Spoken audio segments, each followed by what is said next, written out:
Hello guys, രഘുവാണ്. ഇന്നത്തെ എൻ്റെ യാത്ര ബാംഗ്ലൂരേക്കാണ്. മംഗലാപുരത്ത് നിന്നും പുറപ്പെട്ട് ബാംഗ്ലൂരിൽ ചെന്നെത്തുന്ന കാർവാർ യശ്വന്ത്പൂർ എക്സ്പ്രസ്സിലാണ് ഞാനിപ്പോൾ ഉള്ളത്. അതിലെ തന്നെ വിസ്ഡം കോച്ചിലാണ് ഞാനുള്ളത്. ഗ്ലാസ് റൂഫും റൊട്ടേറ്റിംഗ് ചെയറും ഒക്കെ ഈ കോച്ചിൻ്റെ പ്രത്യേകതയാണ്.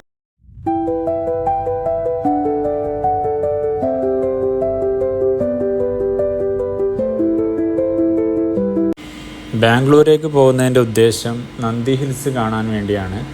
ബാംഗ്ലൂർ എൻ്റെ ഒരു സുഹൃത്ത് അവിടെയുണ്ട്. അവൻ്റെ കൂടെയാണ് അവിടെ നിന്നുള്ള യാത്ര. ഇപ്പോൾ ഈ പോയിക്കൊണ്ടിരിക്കുന്നത് നന്ദി ഹിൽസിലേക്കാണ്. സമയം ഒരു 5:30 കാണും.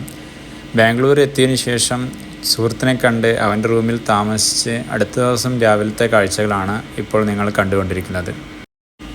ടിക്കറ്റൊക്കെ എടുത്ത് നന്ദി ഹിൽസിലേക്ക് കയറി. കുറച്ച് നടക്കാനുണ്ട്. രാവിലത്തെ കാഴ്ചകൾ വളരെ മനോഹരമാണ്.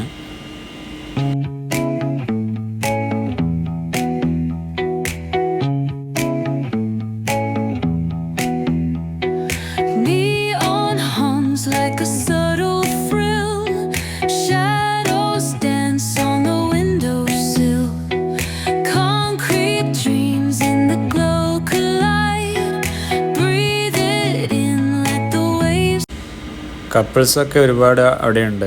നമ്മളിതിലില്ല. നമ്മളിതൊക്കെ കണ്ടാൽ മാത്രം മതി.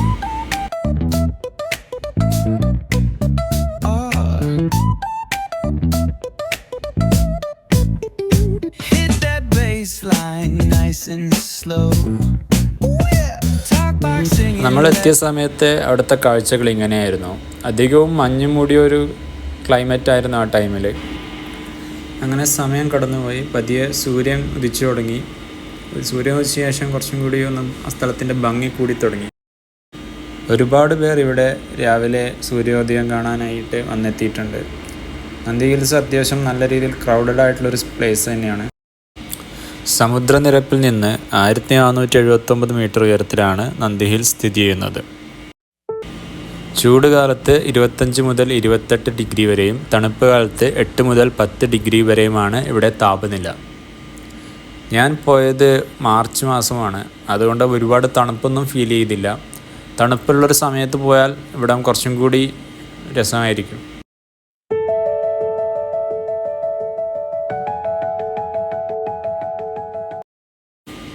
അപ്പോൾ അത്രയേ ഉള്ളൂ. അടുത്ത വീഡിയോ ആയിട്ട് കാണാം. അതുവരെ ബൈ.